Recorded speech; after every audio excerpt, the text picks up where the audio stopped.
Huh. We can have a pitch side talk.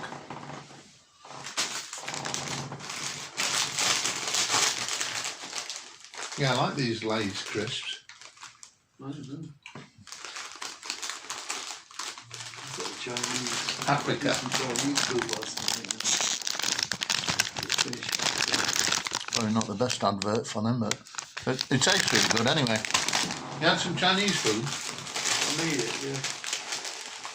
But it was too much for me last night, so I've saved half of it for tonight. You can have it then. Yeah, when I get in. So did you make your own sauce? No, I bought a jar of sauce from Tesco, but it's really good sauce. It's quite concentrated marinade, you know, it's lovely.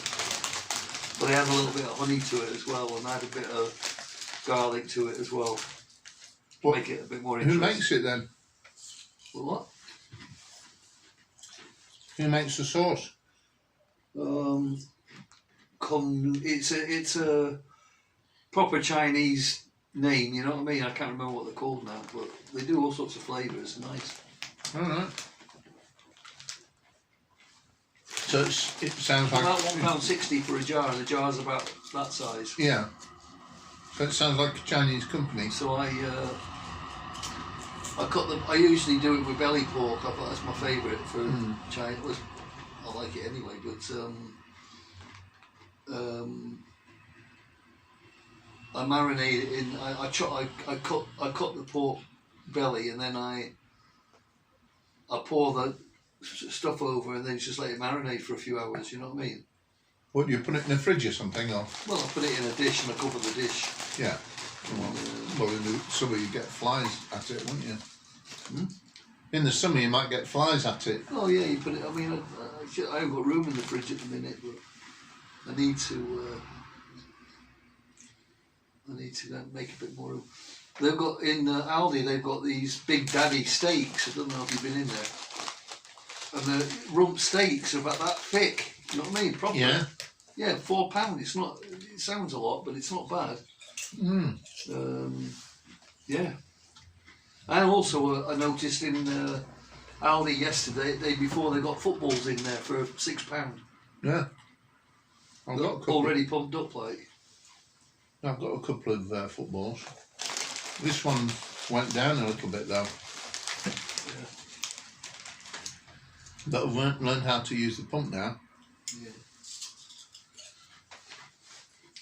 I've been watching Benidorm on Netflix. Oh, it's funny. It makes me laugh. It really does. Some of it's a bit corny and a bit far-fetched, but it's... Is it finished now? Yeah, it's finished. It's just a repeat every show. Yeah. Good. How's the... Did you watch the Boris Johnson's announcement of how the lockdown's going to go or something? No, I was just going to ask you that actually. What's the situation with hairdressers? Well, I sort of heard a rumour that it might have to wait till April or something like that.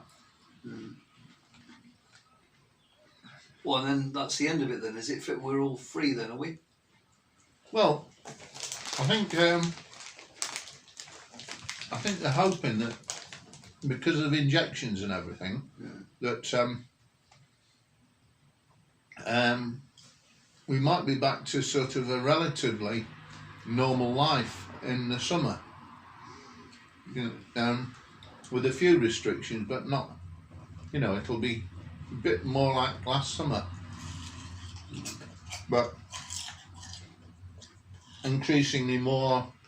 I think that from what I can gather, it's sort of like they've got a timetable, but it can be slowed down if things don't go quite as well as they anticipate. And it can be speeded up if things are going well. But I think probably it's more likely that it'll either just go on as I anticipated it or slightly slow it down. Yeah, so I think, I might be wrong, but I think hairdressers might be April. when yeah. But so you might get might start to want to get some hairdressing models. No, I'm not going through all that again. I'm not going through all that again. It doesn't work.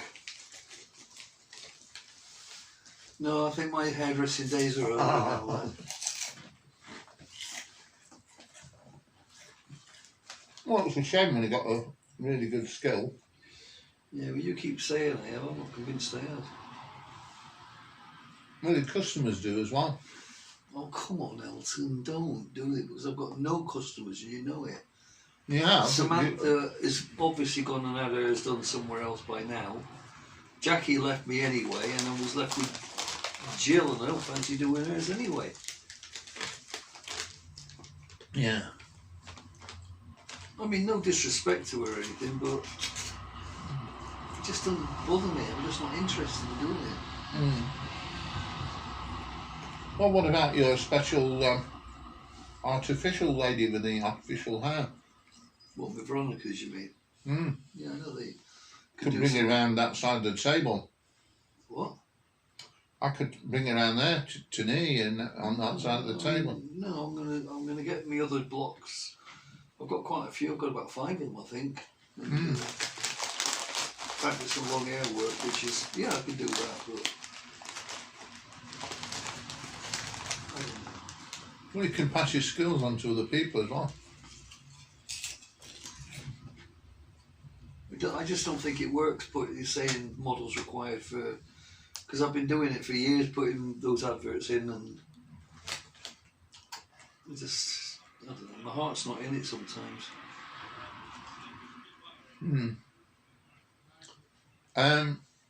You've also aimed for you've also sort of advertised for home hairdressing as well. Well, I did do, yeah, but nobody's come back on it, so.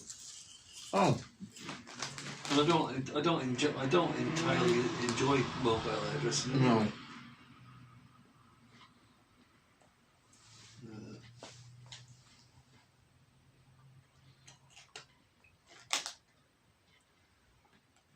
Yeah.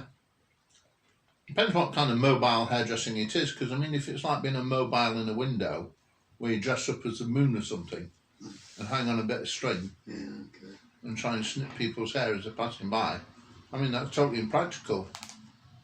But if you basically just do people's hair as they ask you to, then yeah, that makes more sense. And some people are stuck at home as well.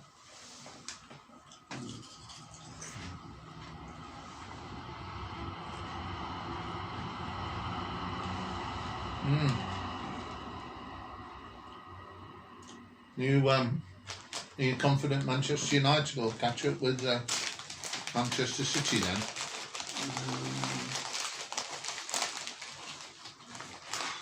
10 points behind, aren't they? I think they're struggling to catch up with him.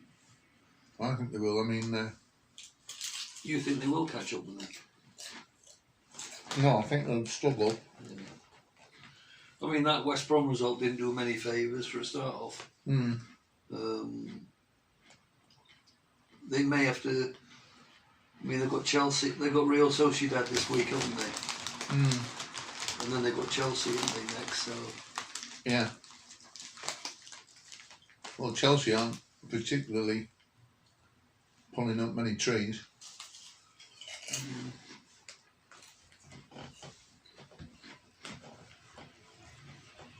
They've got that German manager, haven't they? Yeah. Thomas Tuchel. Who did he manage before then? Is he PSG? All right. Were they? Did he get them to the European Cup final? Yeah. Oh, when they lost to Bayern Munich. Yeah. It was a very close. I can't remember what the score was. What was the score? They got to the final, didn't they? I think it was just 1-0. 1-0. I think so.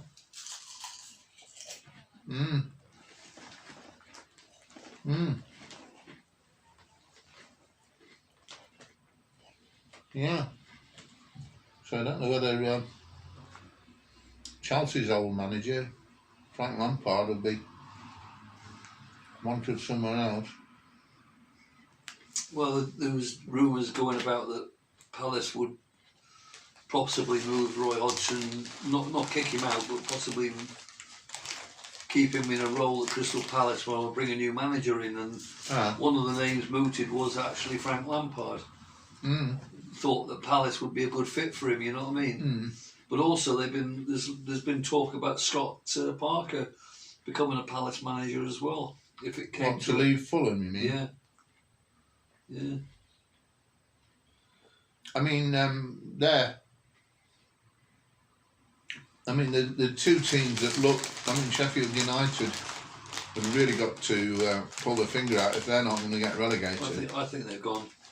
Well, not for certain, but they'll have to play a bit like Leicester did, you know, to escape when they. You know that season before they won the league? Yeah. They had a fantastic escape at the bottom of the Premier League, didn't they? Yeah. So they'll need to do something similar to that, I think. Yeah. And there's West Brom as well. I mean, they're another team that's... But out of those bottom clubs at the minute, Fulham are probably the form team at the moment, you know what I mean? Well, they've got the best chance of staying up, I think. But I quite like Fulham. I'm not support them or anything, but I think I was quite impressed when I went to watch that match with Alex and Craven Cottage. I kind of fell not in love with it, but I just thought it was a quaint, lovely little stadium, you know. Well, I mean, it's they're building a new stand next to they are. Yeah, they're building they're doing building, aren't they? Yeah. I mean, there is a quaint side to Fulham. The cottage in the corner. Say again, I missed that. The cottage in the corner. Yeah. Well, it's a pretty big cottage. And then and also the main stand that's the old stand. That's but the other two ends of the football stadium, they're quite large and modern, really. Yeah. Well, on this new stand there will be as well by the river. That looks like it's going to be quite a large stand. Yeah. I'd like to see them stock up. I'd like to see Sheffield United have stocked up. I mean, really had an appalling season, haven't they? They've been quite unlucky, really, because a lot of the matches have only been 1-0-ish, you know. They've never actually been hammered, you know what I mean, by anybody. I don't know what's happened. They just seem to have lacked that kind of drive they had last season, you know. Yeah, they.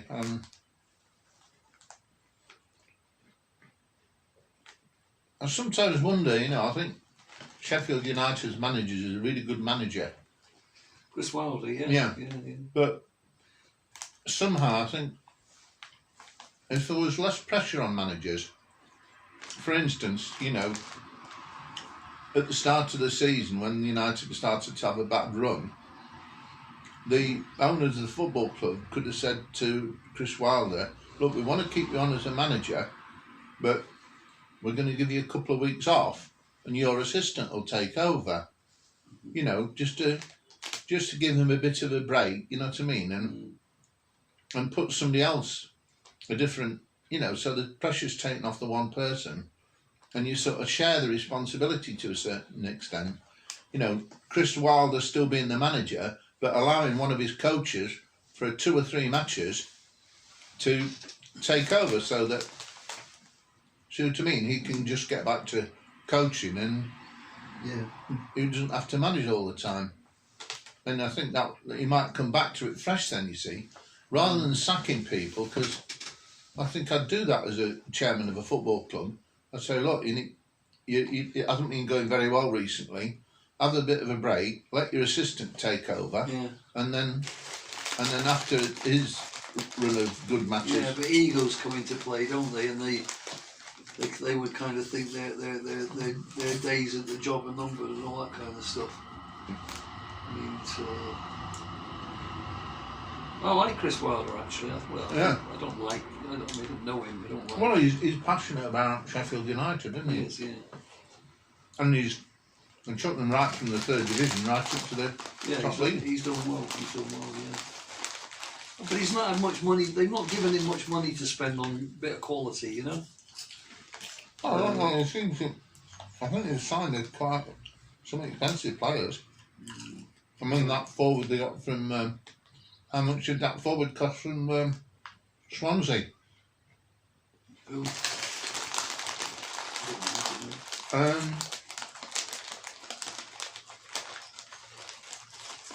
Well, we got like a centre forward they signed from Swansea. I don't know. And then they got a young lad from Liverpool and they've got a very fast forward as well. I think Liverpool want to.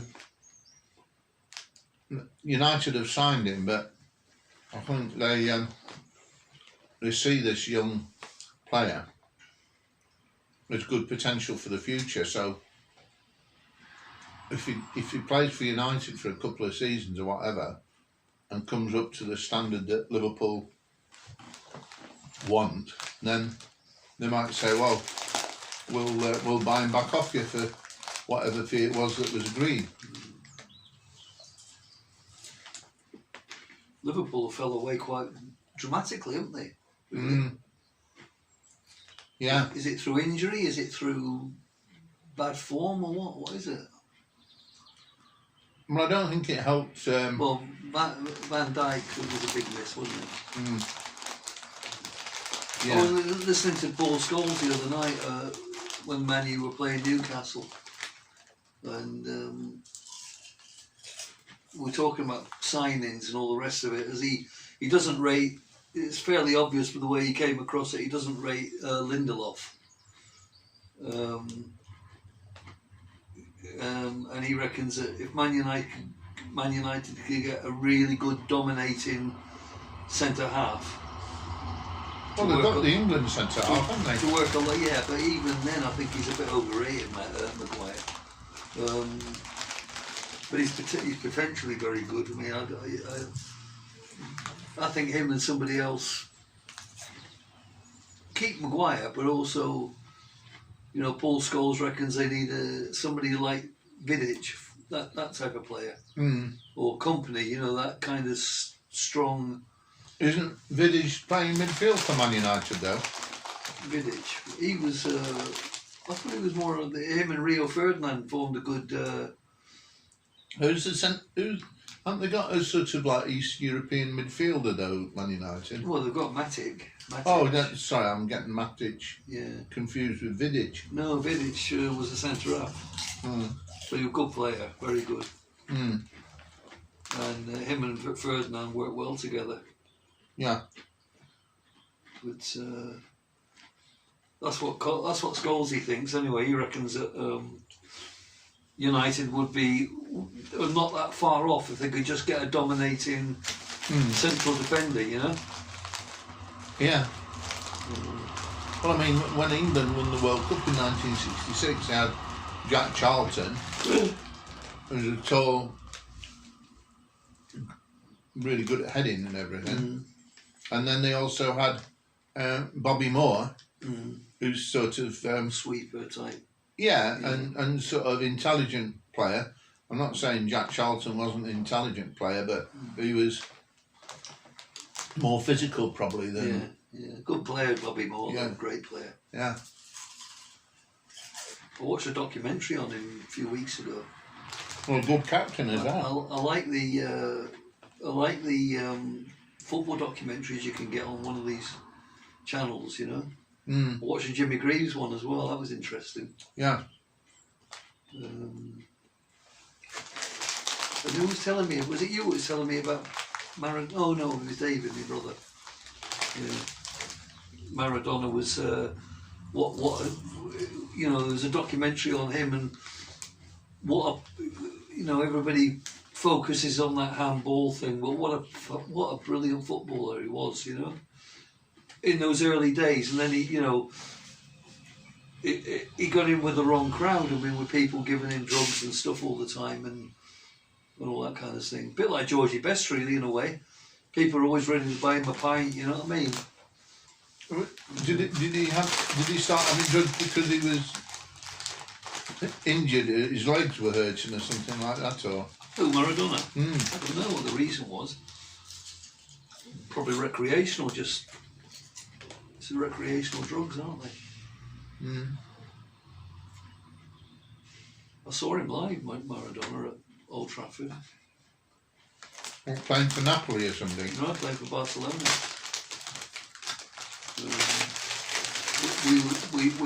We'd lost the first leg at Barcelona by 2-0, and then we had them at Old Trafford, and we had to obviously do better than that. And we beat them 3-0. What a great night that was. I remember turning up at the ground at about, the kickoff was about 8:30 or something like that, and I was there for about 5:30 or something. Just made sure I could get 3 hours before? Eh? Yeah. So the terraces were fairly empty, were they? When parked up, and then I got, when the gates opened, I was near the front of the queue, you know what I mean? And then it was obviously standing, you know, you stand up leaning against them barriers and that. But yeah, and they had Schuster, he played for them as well. What a player. And then we beat them, and then we had Juventus in the next round, in the semi-finals. And Boniek scored, the Polish guy scored, I think it was 1-1 at Old Trafford. Yeah. And then I think we lost it at Juventus. But Juventus had that central sweeper, Jantina Scherer. What a player he was. So elegant on the ball, you know what I mean? Brilliant player. And he died in a road accident in Poland, ironically. In a car crash. The car caught fire, so he couldn't get out in time. Which was a shame, because he was a good player. But there was all this gasoline in the boot of the car, you know, and they had a collision, and it sparked off one of these gasoline things, and he got frazzled. Yeah. Show him playing, but he was a good, very, very good player. And I saw him live at Old Trafford. And I think Tardelli played for them as well.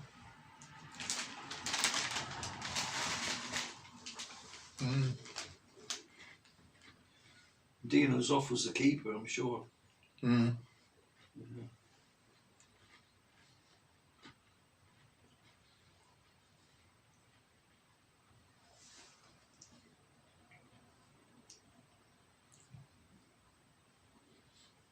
It'd be a bit ironic if that goalie got sent off by the referee, because it'd be, oh, it's Dino's off and Dino's off. You know, if he fouled somebody. Yeah, I remember him being respected as a very good keeper. Well, he was Italy's captain in the the team that won the World Cup in '82, that Italian side, with Paulo Rossi and Scherer and all those sorts. Did they beat Germany or something, or what? Or who did they beat? Can you remember? In the final, Germany 3-1. It was Rossi, Tardelli, and Altobelli who scored for them, and Brighton scored for Germany. Yeah. Yeah. But I think most people were rooting for Italy because of what happened with Schumacher and Battiston. It was a shocking injury, that was. And oh, right. And was that in the semi-final then or something? That was in the semis, yeah. Yeah. No, I remember. It was a terrible tackle. That shocking. He should have been sent off for that.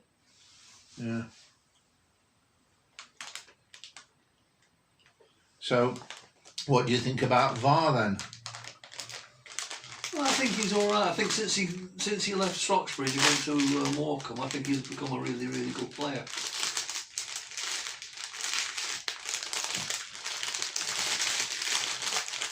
He's good for Leicester. Scored some great goals. That's Jamie Vardy, not VAR. Oh, sorry, I thought you was called by a nickname. All right. I think he's Vardy. He's great. I think VAR. I think people are getting a bit used to it now with VAR, aren't they? There seem to be some, I don't know, some funny wrinkles with it somehow. You know,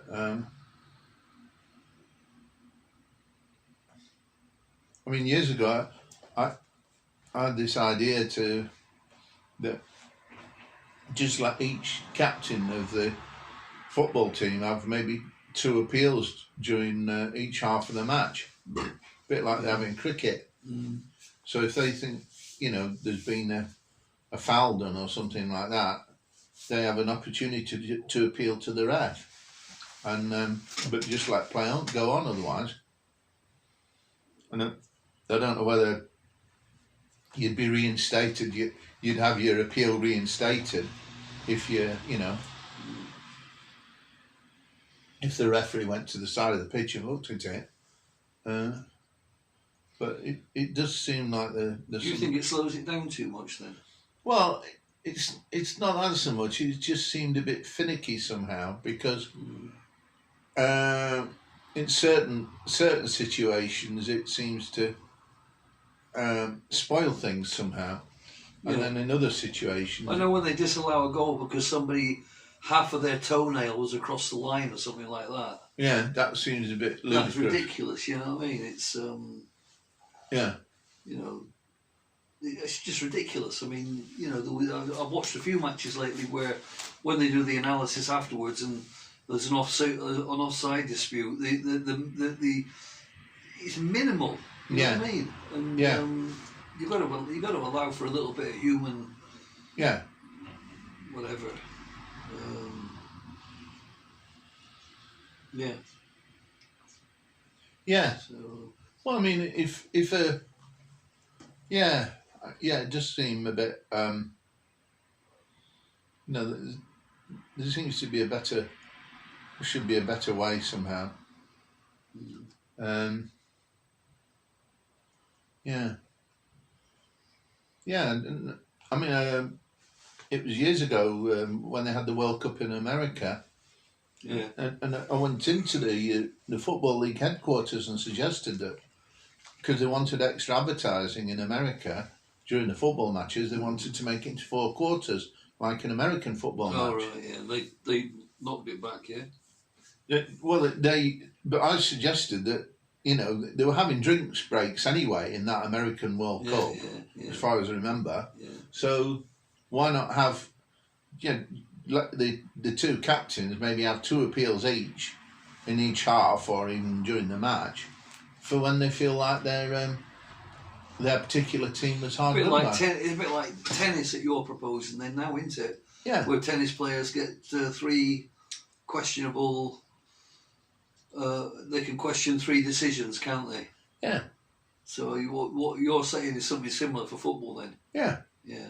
And I mean, but 15 minutes each. If you did that, it would just, you would get no momentum going. You know what I mean? It would be 15 minutes and then stop, and then another 15. I don't know. I don't think I'd like it. Well, no. I mean, they turned that. I mean, that wasn't my idea. It was the idea they had. The Americans wanted to have more advertising during the football matches, but if they'd have had a video appeal, which had sorted out the Maradona handball goal, you see, because at that particular point, if they'd have had it then, they'd have said it. The England's captain could have gone to the ref and said, "Excuse me, ref, would you mind just having a look at that decision you've just made?" Yeah. Oh, yes, of course. You're allowed. This is your first appeal, so you'll be allowed another 2 if this is overturned. But you see what I mean? Yeah. And it would have sorted that out. And I mean, and it was the same recently when last season when Sheffield United were playing at Aston Villa, and the ball definitely went in the goal, I know. but it hadn't gone off on his watch. I know. There's been other instances like Lampard's goal against Germany, for example, and another one going back even further when Crystal Palace were playing Coventry or something like that. Yeah. And we scored a goal that was perfectly good. It was in the days of Clive Allen and that. You know what I mean? And that was a perfectly good goal. It showed in the replays. It wasn't even an argument. It was in the back of the net. You know what I mean? Or did it hit the stanchion and come out or something like that? I can't remember now. But I do remember. But that's human error, isn't it? You know, these things happen. Yeah, but I mean, but they manage it in cricket, all right. Yeah, no, but cricket's a slow sort of game anyway. I know, but it doesn't slow it down that much, and just a quick appeal. I mean, they're stopping it for VAR anyway, and they'd only be sort of like you'd only be stopping the match 4 times, maximum probably. Yeah. Anyway, I thought it was a good idea I had back then, sort of thing. Yeah. And I was disappointed when nobody was interested. So how do you see the Premiership finishing then? Man City, Man U, Leicester, or Man City, Leicester, Man U, or what? Yeah. Well, do you see those being the top? Do you think it'd be just those 3 teams? I think it might be. I think it'd be Man City, and then Man United. You reckon?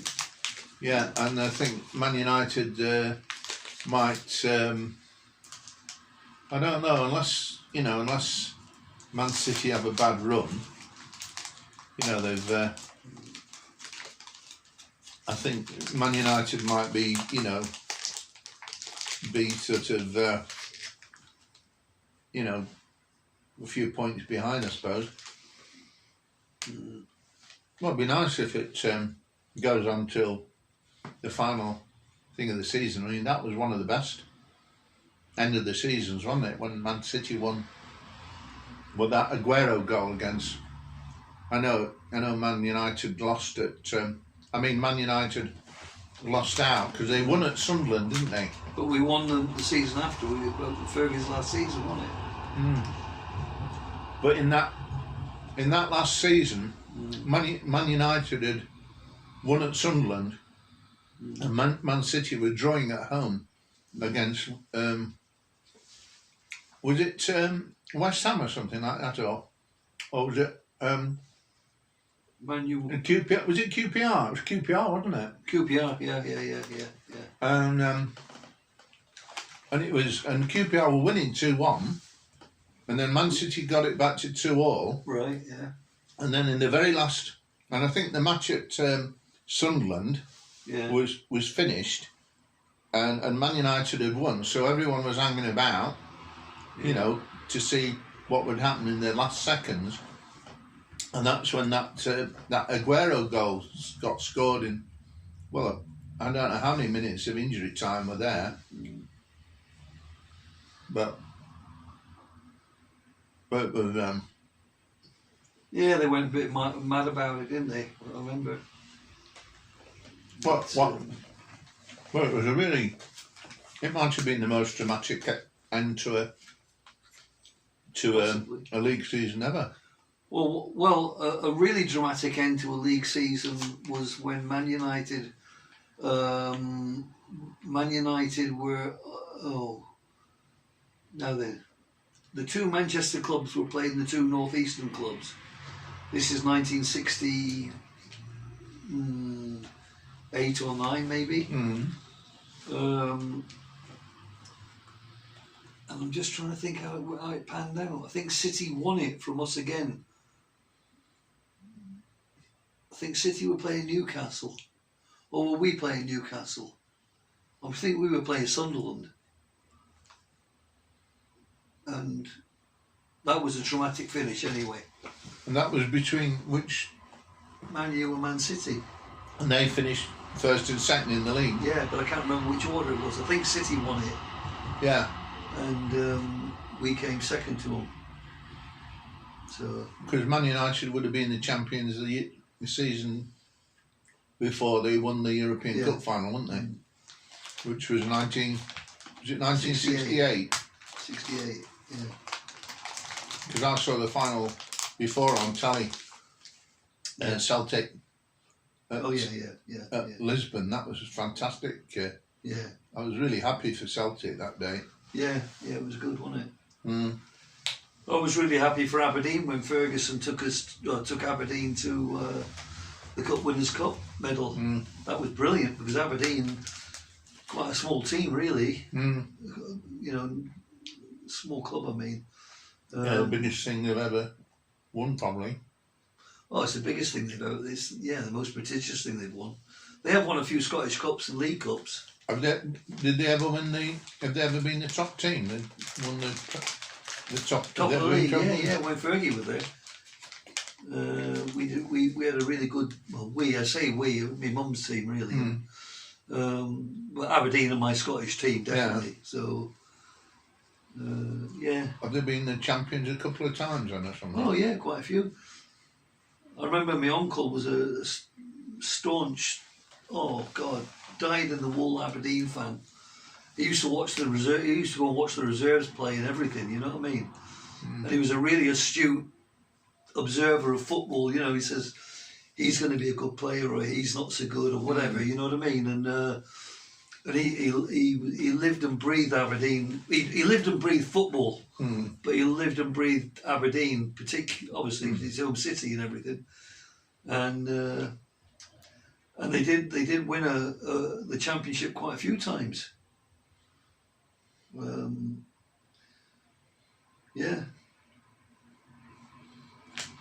Yeah, I remember my uncle living in the high-rise flats overlooking the beach, and the Aberdeen training. They used to train. You could from his window of his flat, he could watch them training on the beach. Do you know what I mean? And yeah. Mm-hmm. He gave me a ticket once. He got 2 tickets for Aberdeen. Or he got 1 ticket. Maybe he got 1 ticket. He got a ticket anyway for a Scottish Cup final between Aberdeen and Rangers. Mm-hmm. And I went up and I remember stopping in the Copthorne Hotel because my uncle George, he wasn't feeling too well. He couldn't. There was a Copthorne Hotel up there. There's one in Bramall Lane. I know, but was the one in Aberdeen as well, a Copthorne? No, but this is in Glasgow.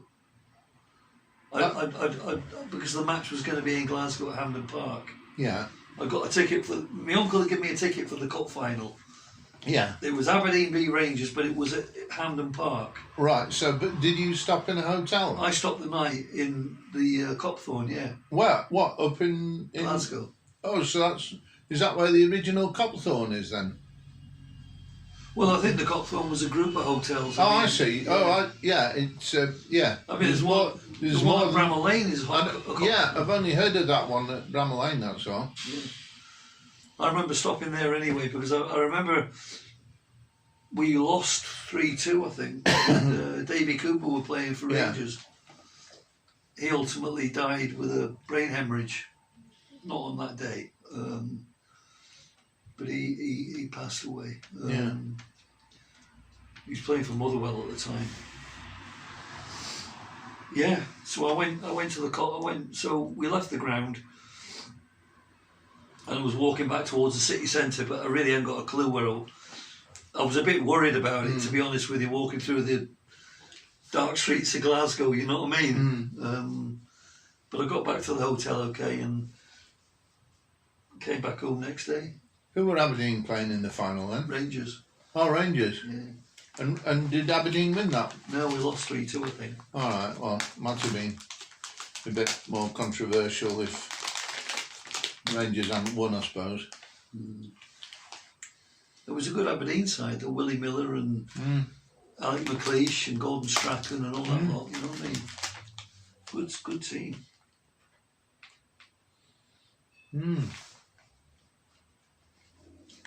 Are you nearly ready to go now? Yeah. I don't want to rush you off or anything. No, I'm ready to go. Is your door locked? What, do you need the lube? Yeah. Alright then. Well, you just take the bar off. Alright. Night night everyone. Night night. Thanks for watching. Bye.